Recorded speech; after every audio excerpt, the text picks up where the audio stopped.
Cabe estado de necessidade contra estado de necessidade. A doutrina reconhece o estado de necessidade recíproco, em que duas pessoas estão em situação de estado de necessidade e buscam o sacrifício do bem jurídico, um do outro, para salvar outro. Furto famélico configura estado de necessidade.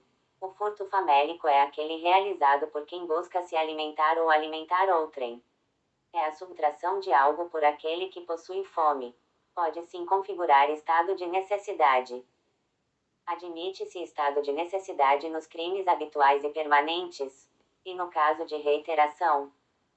Não se admite a configuração do estado de necessidade nesses casos, dada a exigência de perigo atual, devendo ser analisado se era exigível conduta diversa. Parte da doutrina admite em situações extremas.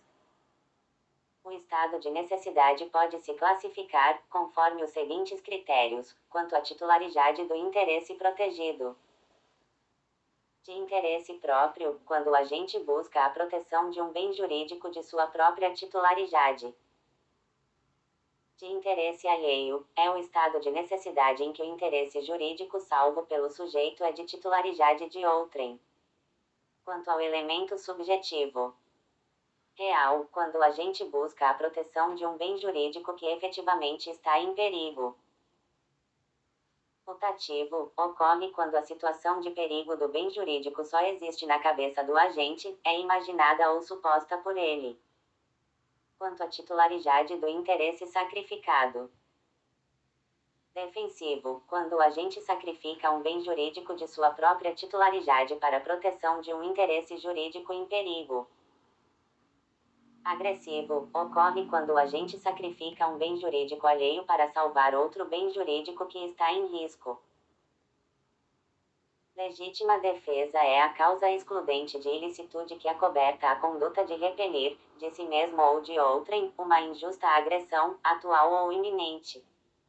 Para a configuração da legítima defesa, excludente da ilicitude, são necessários os seguintes requisitos: agressão injusta, agressão atual ou iminente, proteção de direito próprio ou alheio, uso moderado dos meios necessários, conhecimento da situação de fato justificante, denominado de animus defendendi.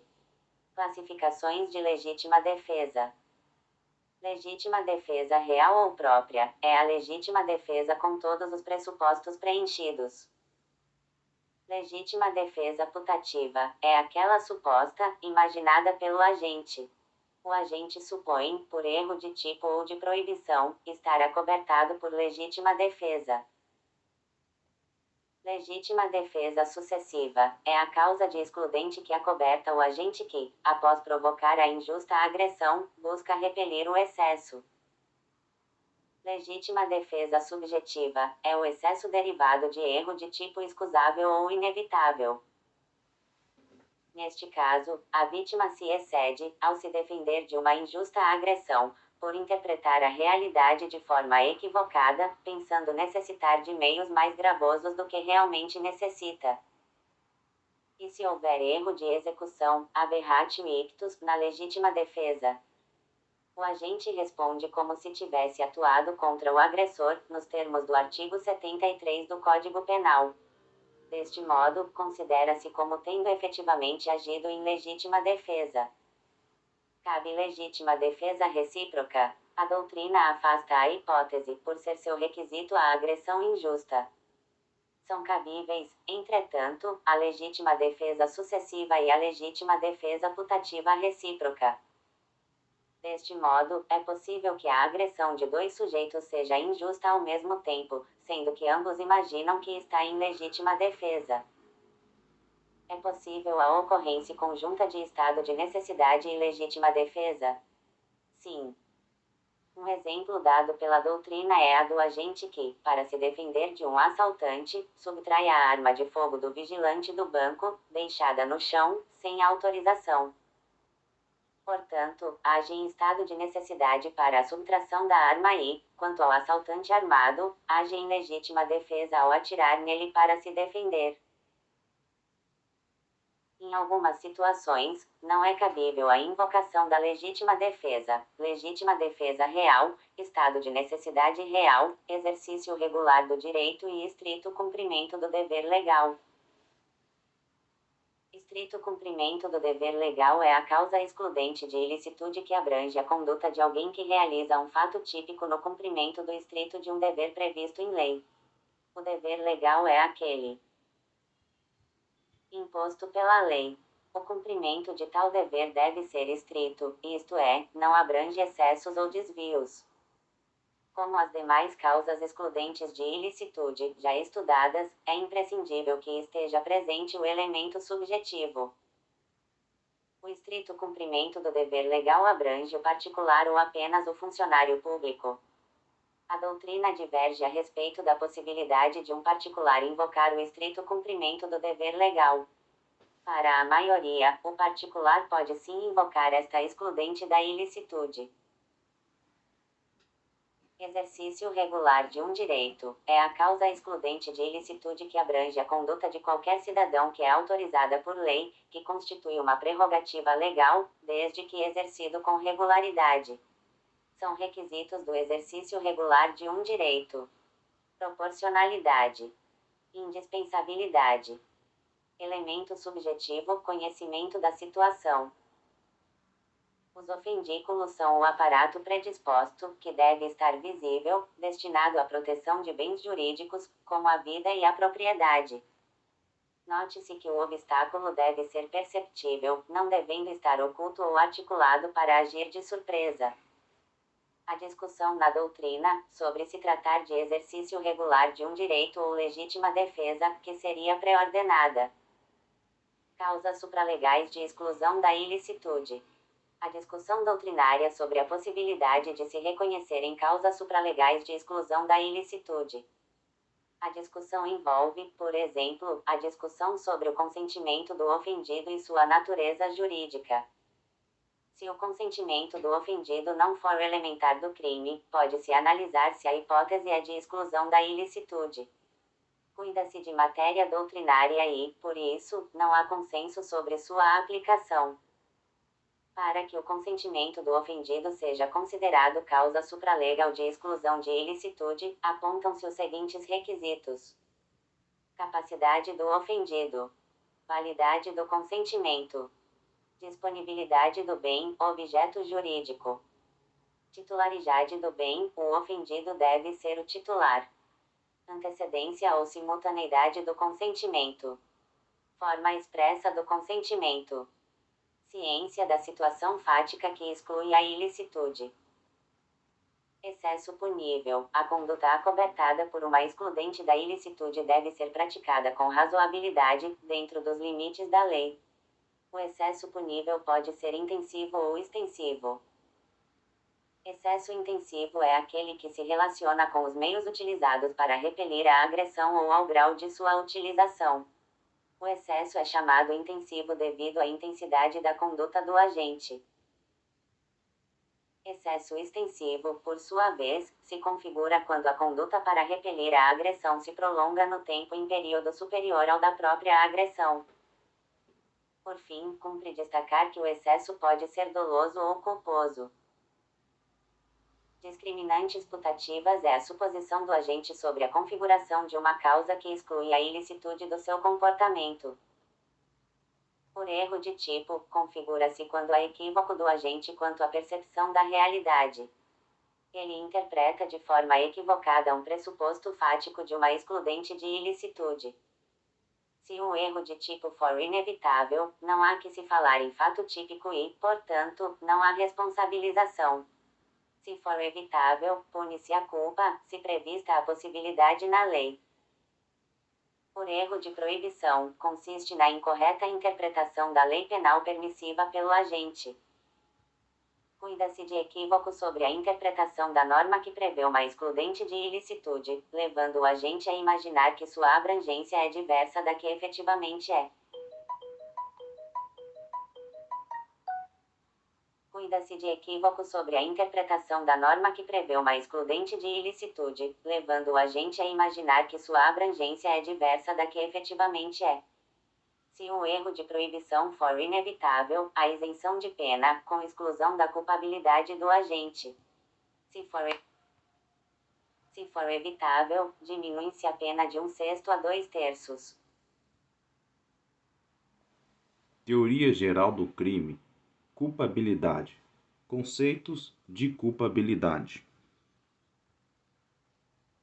Culpabilidade é o juízo de reprovação ou censura, consistindo no terceiro substrato do conceito analítico de crime, consoante preconiza a teoria tripartida. Por ser compreendida nos seguintes aspectos. Culpabilidade formal é o juízo de reprovação realizado pelo legislador, de forma a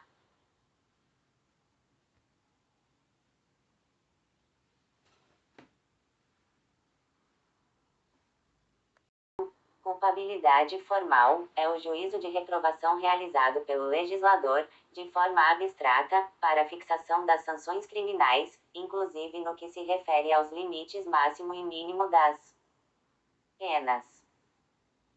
Culpabilidade material é o julgamento da reprovação do fato que é realizada pelo juiz, em relação ao caso concreto, para a fixação da pena. Sua previsão está expressa no artigo 59 do Código Penal. Existe a seguinte controvérsia: a culpabilidade é do autor ou do fato? Prevalece que a culpabilidade é do fato, apesar de seus elementos estarem relacionados à pessoa do autor. Em suma, culpabilidade do autor, juízo de reprovação que recai sobre o autor, em virtude de sua conduta e com base em sua capacidade de se autodeterminar. Culpabilidade do fato é o juízo de reprovação do homem por aquilo que ele fez. A censura recai sobre a conduta praticada pelo agente. Adotada pela doutrina majoritária. 34. TEOR. Teoria sobre a culpabilidade. Teoria psicológica da culpabilidade. A teoria psicológica concebe a culpabilidade como a relação psíquica entre o autor e o resultado, na forma de dolo ou culpa. Possui como único pressuposto a imputabilidade. A teoria psicológica foi adotada na época em que adotada a teoria causalista da conduta, e, portanto, o fato típico não possuía como elemento o dolo nem a culpa. Deixou de ser adotada com o advento da teoria finalista. Teoria psicológico-normativa da culpabilidade. A teoria psicológico-normativa foi concebida por Reinhard Frank, após o reconhecimento da existência de elementos normativos e subjetivos no tipo penal. Segundo essa teoria, a culpabilidade possui como elementos o dolo ou a culpa, a imputabilidade e a inexigibilidade de conduta diversa. Referida teoria, assim como a teoria psicológica, entende que o dolo e a culpa integram a culpabilidade. Entretanto, passado a aceitar a existência de elementos subjetivos no tipo penal. Portanto, possui compatibilidade com a teoria neocantista da conduta.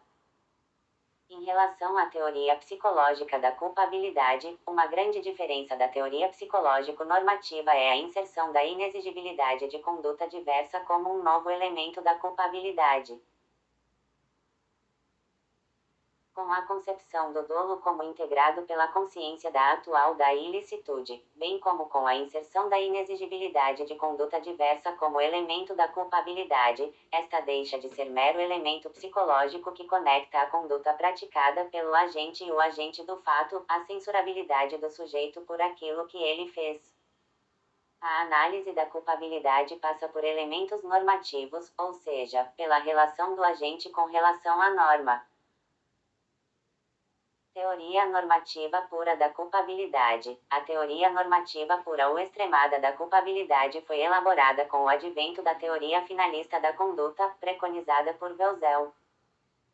A teoria finalista passa a entender que a conduta humana é o exercício de uma atividade final, ou seja, funde na conduta a vontade e a finalidade. Com isso, o dolo e a culpa passam a integrar o fato típico, deixando de ser elemento da culpabilidade. Com isso, a culpabilidade deixa de ser psicológica, já que o dolo e a culpa são concebidos como elementos do fato típico. Com a migração do dolo e da culpa para o fato típico, restam como elementos da culpabilidade a imputabilidade, a inexigibilidade de conduta diversa e a potencial consciência da ilicitude. Outra diferença desta teoria em relação à teoria psicológica é que a consciência da ilicitude deixa de ser elemento do dolo para se manter como elemento autônomo da culpabilidade, enquanto o dolo passa a integrar o fato típico. Ademais, não se exige mais que a consciência da ilicitude seja atual, bastando que seja potencial. Por fim, cumpre entender como a teoria normativa pura da culpabilidade entende as chamadas discriminantes putativas. As discriminantes putativas decorrentes de erros sobre os pressupostos fatídicos são tratadas como erro de proibição, assim como as que decorrem da equivocada interpretação do tipo permissivo pelo agente.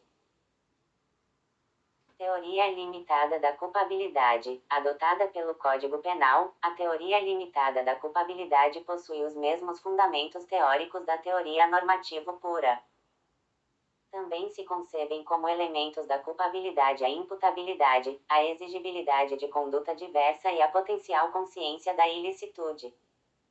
Sua grande diferenciação com a teoria normativa pura se restringe à natureza jurídica das discriminantes putativas sobre os fatos. Vejamos como a teoria limitada da culpabilidade diferencia as discriminantes putativas. O erro sobre os fatos, nas discriminantes putativas, é tratado como erro de tipo. Por sua vez, se o agente acreditar estar acobertado por uma causa excludente da ilicitude por incorreta interpretação da norma, temos uma discriminante putativa por erro de proibição ou um erro de proibição indireto. Também pode ser denominado de erro de permissão. Teoria da coculpabilidade. No direito penal, o jurista argentino Eugênio Raul Zaffaroni elabora a teoria da coculpabilidade, segundo a qual o Estado deve compartilhar com os sujeitos excluídos e marginalizados da sociedade parte da responsabilidade pelos atos que se imputam a eles. As condições de vida em que inseridos os membros marginalizados da sociedade limitariam sua liberdade de escolha, tornando a sociedade corresponsável pelos seus atos. A teoria da coculpabilidade não serviria, nestes termos, para impedir a imputação da conduta ao agente, excluindo sua culpabilidade.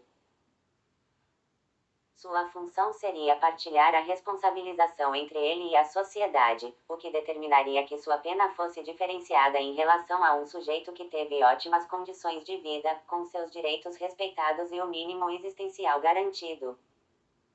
Há uma possibilidade de sua incidência no direito penal brasileiro, já que o Código Penal prevê uma atenuante genérica na dosimetria da pena no art. 66. Por outro lado, a seletividade do direito penal, que pune de forma mais frequente e rigorosa as camadas menos favorecidas da sociedade, levou à concepção da teoria da coculpabilidade às avessas. Segundo referida teoria, os agentes que possuem grande capacidade financeira e considerável status social devem receber sanções penais mais gravosas, proporcionais à sua maior liberdade de escolha de não violarem as normas penais, como circunstância judicial do artigo 59. ILEMENTOS da culpabilidade. Elementos da culpabilidade. A imputabilidade é imputabilidade. A imputabilidade é a capacidade de se atribuir a alguém a responsabilidade por uma conduta típica e ilícita. Podemos denominá-la de capacidade de culpabilidade, pois significa que o agente que praticou determinada conduta pode ser responsabilizado por ela. Hans Bösel entende que a imputabilidade é composta de dois momentos, o momento cognoscitivo ou intelectual e o momento volitivo. Momento cognoscitivo é a compreensão do agente acerca da conduta que pratica, da sua tipicidade e da sua ilicitude. É a capacidade de entender. Momento volitivo é a determinação da sua vontade, orientando sua conduta conforme sua finalidade e compreensão. É a capacidade de querer. A imputabilidade é presumida em relação a todos os sujeitos, sendo excluída se demonstrada uma causa excludente da culpabilidade. Então, em regra, todo agente é imputável.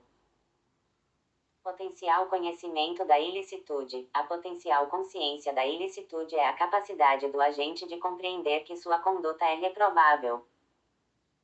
Exige-se que o agente seja capaz de entender, ao tempo da sua ação ou omissão, que sua conduta viola a norma jurídica, sendo censurável pela sociedade em que vive.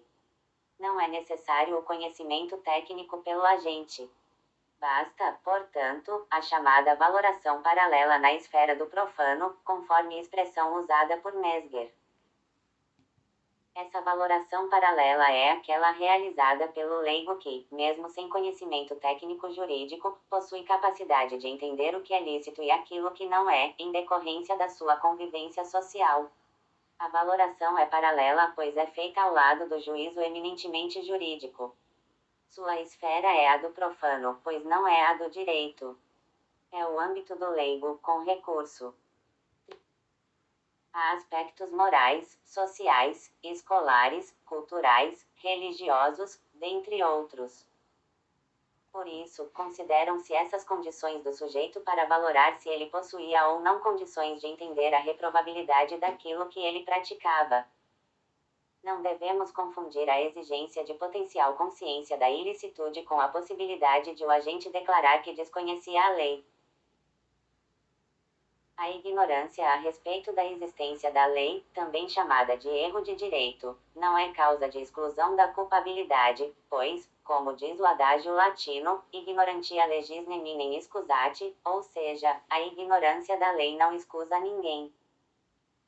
Entretanto, apenas no caso de contravenções penais, a ignorância sobre a lei, se for excusável ou desculpável, pode ensejar a não aplicação de pena pelo juiz. No caso dos crimes, como visto, ignorar a existência da lei não exclui a culpabilidade, pois ninguém pode alegar o desconhecimento da lei para se eximir do seu cumprimento. Entretanto, a ignorância sobre a lei é causa atenuante da pena.